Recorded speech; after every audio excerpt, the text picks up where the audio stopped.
Bonjour à tous, bonjour frères et sœurs. Ce matin, je suis encore heureux de vous retrouver et que nous puissions nous rappeler que Dieu est bon en tout temps. Sa bonté se renouvelle chaque matin dans nos vies parce qu'il est le Dieu fidèle qui ne change jamais. Oui, vendredi soir, nous avons prié sur le sujet du pardon.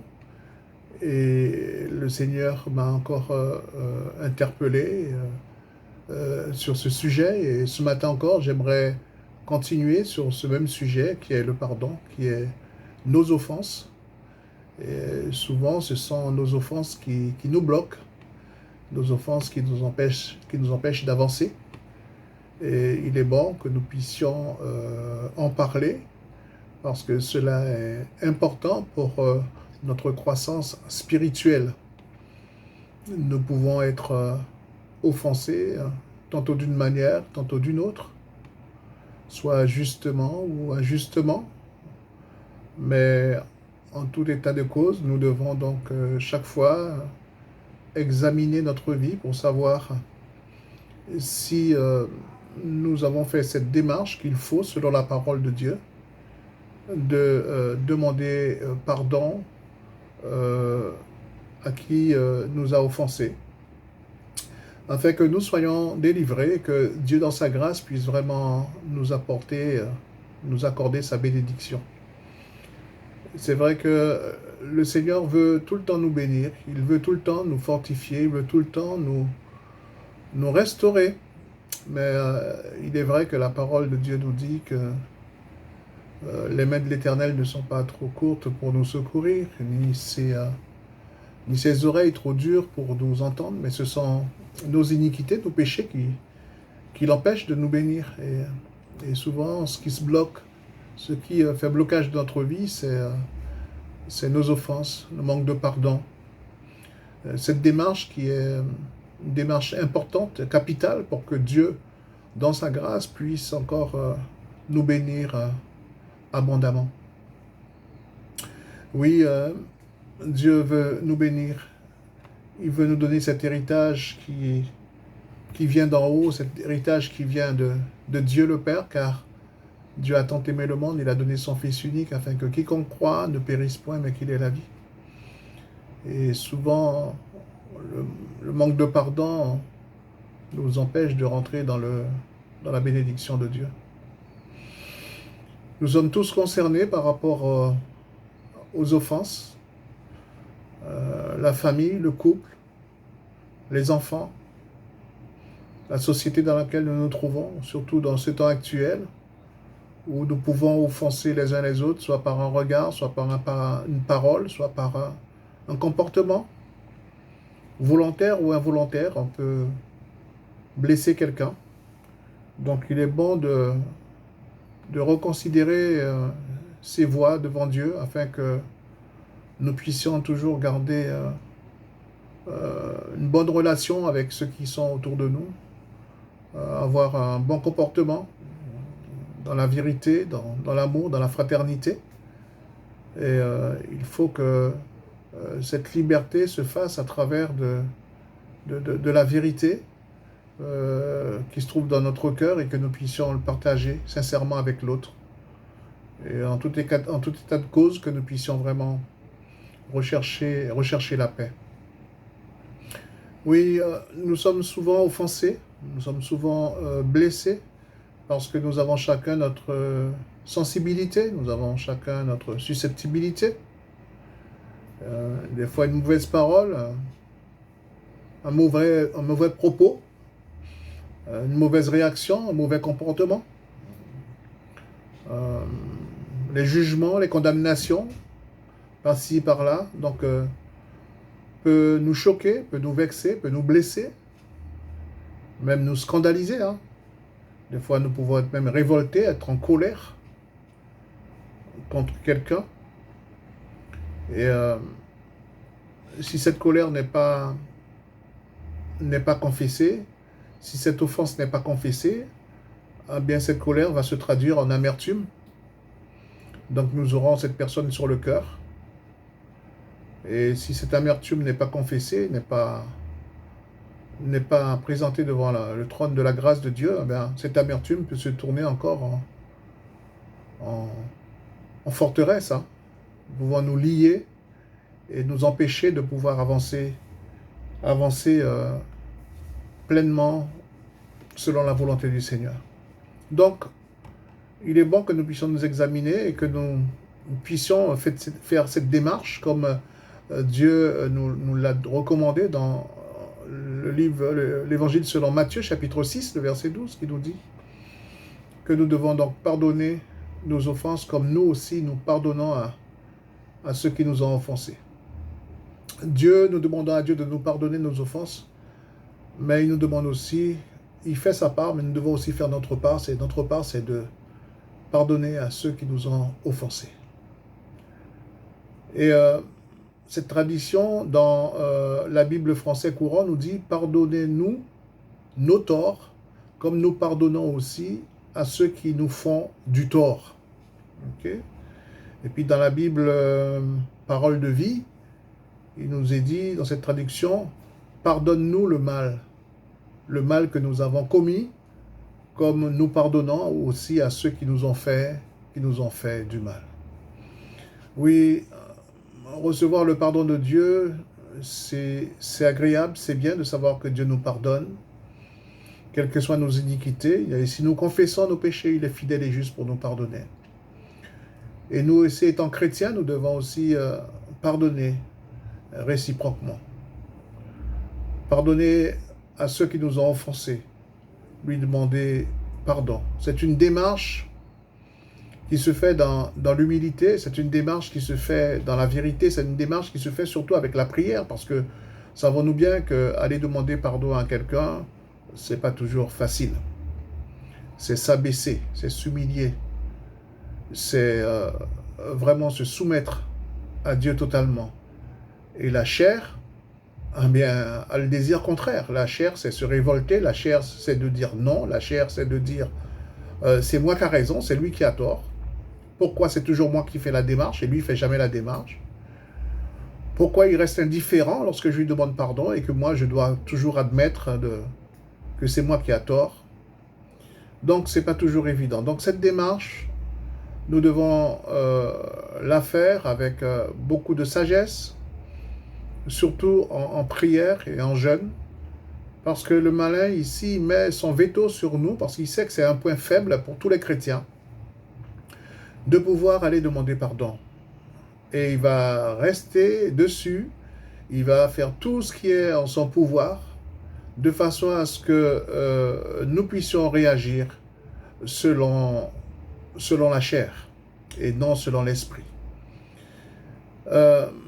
Nous devons agir selon l'esprit et pas selon la chair. Et l'esprit, c'est celui qui s'abaisse, c'est celui qui va chercher la volonté de Dieu, c'est celui qui va mettre la parole de Dieu en pratique, c'est celui qui va vraiment se soumettre à la volonté de Dieu. Et la Bible dit, celui qui s'abaisse sera élevé, et celui qui s'élève sera abaissé. Et c'est vrai que s'abaisser, c'est pas toujours évident, s'humilier, c'est pas toujours évident, mais tout est possible à celui qui croit, celui qui met sa foi en Dieu et celui qui veut obéir au Seigneur. Eh bien, il fait le maximum de façon à ce qu'il puisse rentrer dans la volonté de Dieu. Et c'est à travers de la prière et le jeûne que nous pouvons y arriver. Nous devons donc pardonner le mal que nous avons, demander pardon pour le mal que nous avons commis, et aussi demander pardon à ceux qui nous ont fait mal. C'est vrai que même si nous n'avons rien fait de mal, mais cette personne a eu un comportement indifférent envers nous, et que peut-être il a fait volontairement ou involontairement, nous devons quand même faire cette démarche de façon à ce que les choses soient claires, que nous ayons une bonne relation pour pouvoir continuer à servir le Seigneur. Il est bon de considérer ces voies. Dans l'Évangile selon Matthieu, chapitre 18, le verset 21, nous allons lire ce passage très intéressant. Alors Pierre s'approcha de lui et dit, « Seigneur, combien de fois pardonnerai-je à mon frère lorsqu'il péchera contre moi? serait jusqu'à 7 fois. Jésus lui dit, je te dis pas jusqu'à 7 fois, mais jusqu'à 60 70 fois 7 fois. C'est pourquoi le royaume des cieux est semblable à un roi qui voulut faire rendre compte à ses serviteurs. Quand il se mit à compter, on lui emmena un qui devait 10 000 talents. Comme il n'avait pas de quoi payer, son maître ordonna qu'il fût vendu, lui, sa femme, ses enfants, et tout ce qu'il avait, et que la dette fût acquittée. Le serviteur se jetant à terre, se prosterna devant lui et lui dit, Seigneur, aie patience envers moi et je te payerai tout. Ému de compassion, le maître de ce serviteur lui laissa aller et lui remit la dette. Après qu'il fut sorti, ce serviteur rencontra un de ses compagnons qui lui devait 100 deniers. Il le saisit et l'étranglait en disant, paie ce que tu me dois. Son compagnon, se jetant à terre, le suppliait, disant, aie patience envers moi, je te payerai. Mais l'autre ne voulut pas, et il alla le jeter en prison jusqu'à ce qu'il eût payé ce qu'il devait. Ses compagnons, ayant vu ce qui était arrivé, furent profondément attristés, et ils allèrent raconter à leur maître tout ce qui s'était passé. Alors, le maître fut appelé ce serviteur et lui dit, méchant serviteur, je t'avais remis en entier ta dette parce que tu m'en avais supplié. Ne devais-tu pas aussi avoir pitié de ton compagnon, comme j'ai eu pitié de toi? Et son maître, irrité, le livra au bourreau jusqu'à ce qu'il eût payé tout ce qu'il devait. C'est ainsi que mon Père céleste vous traitera si chacun de vous ne pardonne à son frère de tout son cœur. Oui, le pardon doit être réciproque. Nous avons reçu le pardon de Dieu pour tous nos péchés. Il a pris sur lui à la croix toutes nos fautes. Il a pris toutes nos douleurs. Il a pris sur lui tous nos manquements et c'est par son sang que nous avons été justifiés, lavés, pardonnés. En plus forte raison, frères et sœurs, nous devons aussi apprendre à pardonner celui qui nous a fait du mal. Celui qui n'a pas les mêmes sentiments que nous, n'a pas les mêmes réactions que nous, celui qui est indifférent, celui qui ne nous comprend pas, celui qui nous traite mal, qui nous regarde de travers, nous devons continuer à l'aimer et à le pardonner. Jésus disait à Pierre, m'aimes-tu? M'aimes-tu? Il dit, oui Seigneur, tu sais toutes choses. Et après, nous voyons la suite de l'histoire, c'est que Pierre a trahi Jésus. Mais en aucun moment, Jésus l'a maltraité. Jésus l'a regardé avec un regard de trahison. Au contraire, Jésus ne l'a pas fait de reproche. Et ses frères et sœurs, c'est ainsi que nous devons agir envers ceux qui nous ont offensés. Que nous n'ayons pas un regard d'amertume ou un regard de reproche, un mauvais sentiment contre cette personne. Mais nous devons continuer à l'aimer et à prier pour lui. Nos offenses n'est pas sans conséquence, frères et sœurs. Nos offenses ne sont pas sans conséquence. Il est important que nous puissions vraiment traiter nos offenses. Si nous avons été pardonnés de nos offenses, nous devons aussi pardonner les offenses de l'autre comme nous-mêmes avons été pardonnés par Jésus. Sinon, le Père Céleste ne nous pardonnera pas non plus. Et dans l'évangile de Luc, chapitre 6, le verset 31, ce que vous voulez que les hommes fassent pour vous, faites-le de même pour eux. Et dans Colossiens, chapitre 3, le verset 13, il dit, supportez-vous les uns les autres.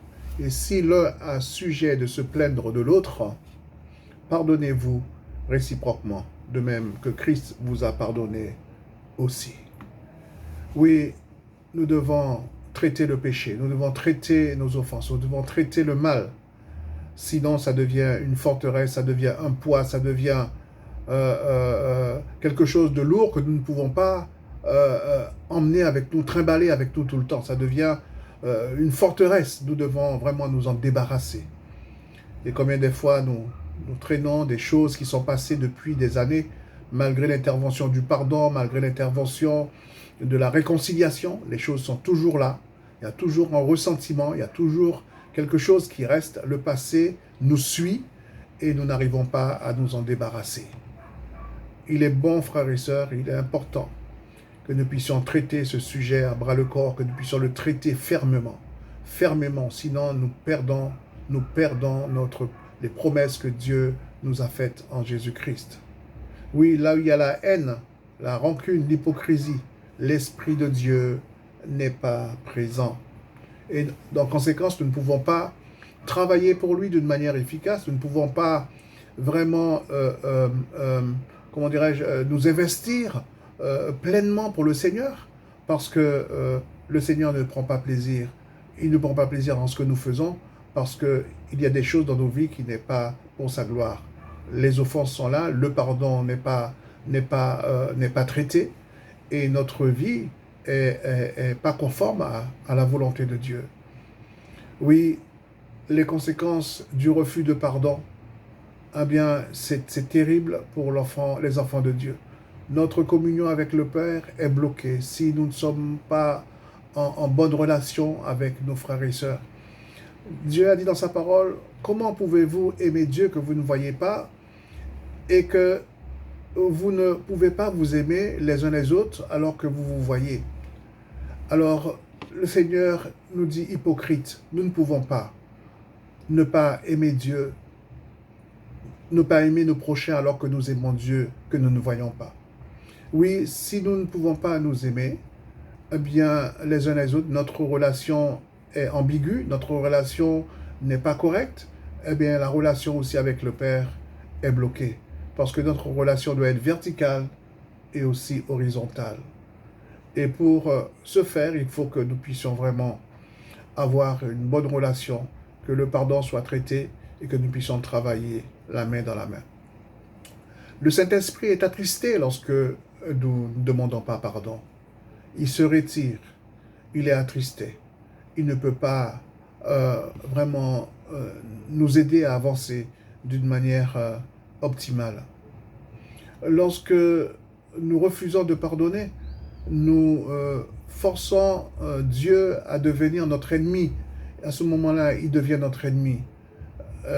Lorsque le pardon n'est pas confessé, eh bien, nous sommes liés à des gens qui nous détestent. Lorsque le péché n'est pas confessé, nous devenons comme les gens qui refusent de pardonner. Nous sommes vraiment à l'encontre de la volonté de Dieu. Nous perdons notre joie lorsque le péché n'est pas confessé, lorsque le pardon. Il n'y a plus de joie, il n'y a plus de partage, il n'y a plus de communion sincère, il y a la méfiance, on est aigri, on est triste parce qu'il y a quelque chose qui ne va pas. Notre paix n'est plus là.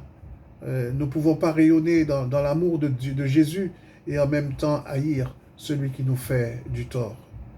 Il est important, frère, que nous puissions vraiment traiter le pardon de tout notre cœur et à bras le corps, parce que cela va de soi de notre bénédiction et des promesses que Dieu nous a données.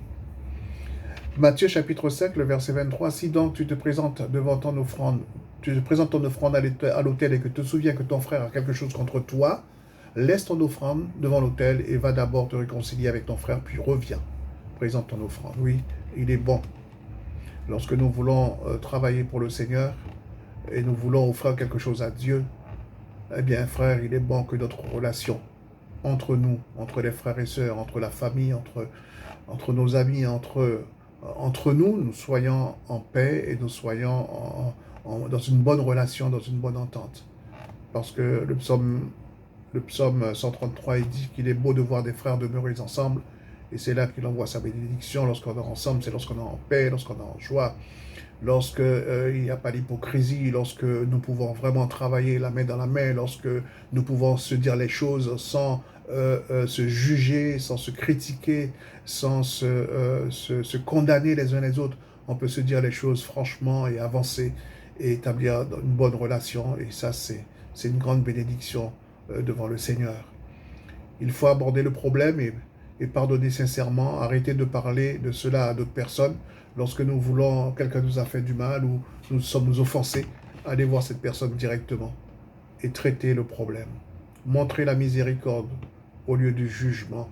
Montrer la miséricorde au lieu du jugement. Choisissez de ne pas revenir sur les offenses du passé. Le passé est passé, on ne vit pas dans son passé. On va vers l'avant, comme dit l'apôtre Paul. Je cours vers le but. Je cours afin de gagner Christ.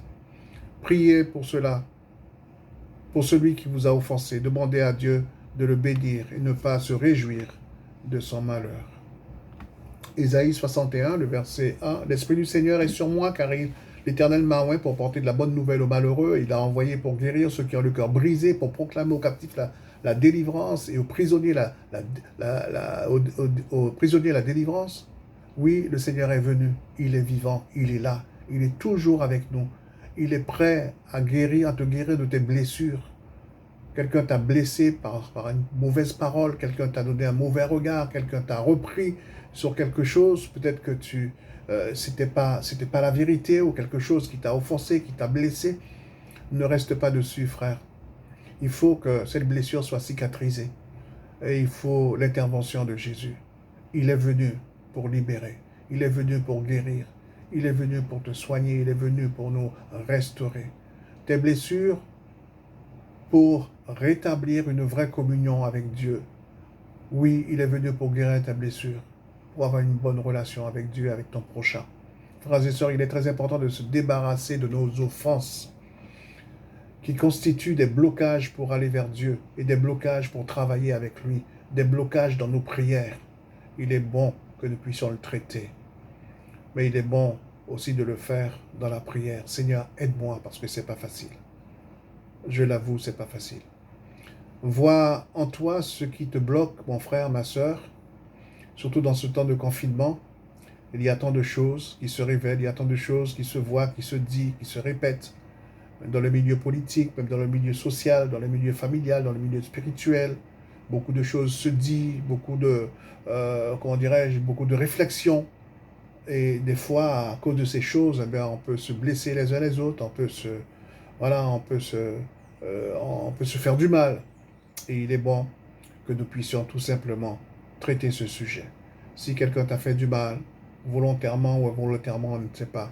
Mais tout simplement, il faut parler. Il faut parler, il faut communiquer, il faut dire les choses dans la vérité. Il faut se dire les choses, il faut se dire les choses. Alors, frères et sœurs, je crois qu'il est bon, comme nous est dit le psaume 91, puisqu'il m'aime, je le délivrerai, je le protégerai, puisqu'il connaît mon nom, il m'évoquera, je lui répondrai, je serai avec lui dans la détresse. Je le délivrerai, je le glorifierai. Oui, le Seigneur a promis de nous bénir, il a promis de nous relever, il a promis de nous protéger, il a promis de nous délivrer, il a promis de nous glorifier. Mais à travers toutes ces promesses, il nous faut aussi l'obéissance. Il nous faut traiter ce qui ne va pas dans nos vies de façon à ce que Dieu lui-même puisse intervenir puissamment et que nous puissions avancer de victoire en victoire et de gloire en gloire, afin que nous ayons une pleine bénédiction dans notre couple, dans mon foyer, dans ton foyer, avec tes enfants, avec tes frères et sœurs, dans ton travail, avec tes collègues de travail. Il est bon de rétablir une bonne relation, une bonne connexion fraternelle, car, je le répète, il est beau de voir des frères demeurer ensemble.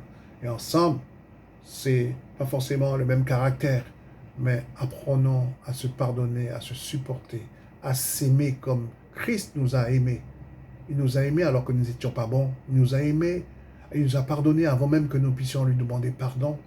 Frère, il est bon que nous puissions avoir cette attitude de pardon, afin que le Seigneur dans sa grâce puisse vraiment nous bénir. Oui, l'apôtre Paul a déclaré ceci. L'apôtre Paul a dit, je puis tout par celui qui me fortifie. Oui, tout est possible, frère. Je sais que ce n'est pas facile de pouvoir demander pardon, mais tout est possible. Je puis tout par celui. Si le Seigneur nous fortifie, nous pouvons faire cette démarche devant lui pour pouvoir vraiment recevoir une pleine bénédiction. 2 Corinthiens 10, le verset 3, « Si nous marchons dans la chair, nous combattons pas selon la chair, car les armes avec lesquelles nous combattons ne sont pas charnelles, mais elles sont puissantes par la vertu de Dieu pour renverser les forteresses. » Et Psaume 89, 40, « Tu as détruit toutes ces murailles et tu as mis en ruine ces forteresses. » Oui, le Seigneur est capable de détruire en nous tout ce qui pourrait réellement avoir comme prise sur nous manque de pardon, manque de confession, manque de les choses qui nous ont empêchés de vivre dans une bonne relation les uns avec les autres. Le Seigneur est capable de briser ces forteresses, de les détruire et de les enlever, de les ôter, afin que nous puissions marcher de victoire en victoire. Oui, nous pouvons déclarer que nous sommes libérés si toutefois nous faisons cette démarche. Il est bon, si on n'a pas encore fait cette démarche, de pouvoir le faire. Libérer des forteresses, libérer des prises de tête, libérer de mauvais sentiments. Le Seigneur est capable. Et comme l'apôtre Paul disait, je puis tout par celui qui me fortifie. Oui, le Seigneur est capable de donner cette force d'être libéré de manque de pardon. Nous devons vraiment nous appuyer sur la grâce de Dieu. Nous devons vraiment nous appuyer sur sa parole, parce que sa parole est la vérité. Le Seigneur est bon, il est tout-puissant. Il nous donnera les moyens si tu veux, et si tu crois, tu verras la gloire de Dieu. Alors, frère, si vraiment tu veux avancer avec le Seigneur, si vraiment tu veux être en communion avec tes frères et sœurs, alors cela est possible. Tout est possible à celui qui croit. Nous nous approchons du trône de la grâce de Dieu avec sincérité, avec un cœur humble, alors le Seigneur fera. L'impossible pourra devenir possible. Et nous pourrons grandir dans la grâce et dans la communion fraternelle pour le suivre jusqu'au bout, afin que lorsqu'il reviendra, nous ne puissions pas dire au Seigneur, n'avons-nous pas prêché en ton nom? N'avons-nous pas fait des miracles en ton nom? N'avons-nous pas été associés à ton travail? Il nous dira, je ne vous ai jamais connu. Tout simplement parce que nous n'avons pas demandé pardon pour nos offenses. Alors frère, il est temps, le Seigneur revient bientôt, il est à la porte. Ce n'est pas le temps de pouvoir rester à tâtonner, à chercher qui c'est qui a tort, qui c'est qui a raison. Mais si nous voulons gagner le royaume de Dieu, il est bon que nous puissions rentrer dans cet aspect de sainteté, de vérité et d'amour et de paix dans la présence de notre Seigneur, pour accomplir ce qui est bon, ce qui est agréable et ce qui est parfait devant lui. Que Dieu vous bénisse. Bon dimanche à vous tous. À très bientôt. Amen.